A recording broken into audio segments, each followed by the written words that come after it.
Et au même moment, Bruno Retailleau est en déplacement sur le littoral de la Côte d'Opale où 72 migrants ont péri en mer depuis le début de l'année. Lionel Gougelot, vous êtes à Ambleteuse, c'est à côté de Boulogne-sur-Mer. Le ministre de l'Intérieur a tenu à rencontrer un collectif de maires qui sont désemparés véritablement face à cette crise migratoire et qui attendent des mesures concrètes. Oui, d'ailleurs, ce collectif d'élus emmené par la maire de Calais, Natacha Bouchard, avait interpellé le ministre de l'Intérieur lors du congrès des maires il y a quelques jours.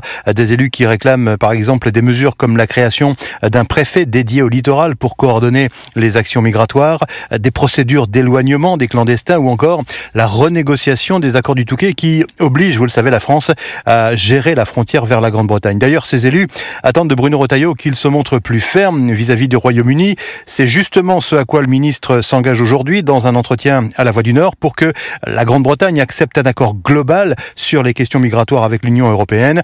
Engagement salué par Stéphane Pinto, le maire d'Ambleteuse. Le final, c'est la France pour l'Angleterre qui doit prendre conscience qu'on ne peut pas laisser mourir des gens comme ça gratuitement. Les gens partent d'un pays en espérant l'Eldorado et finissent leur vie le long de nos plages. Et nous, les élus du littoral, on ne peut plus accepter ça. C'est pas possible. On ne peut pas accepter de voir des corps échouer sur nos plages, des gens qui viennent pour trouver un meilleur avenir et au final mourir chez nous, c'est pas possible. Bruno Retailleau qui devrait donc apporter cet après-midi les premières réponses à ces élus du littoral et qui indique qu'il reviendra ici dans les tout premiers jours de décembre avec son homologue britannique. Lionel Gougelot sur la Côte d'Opale pour Europe 1.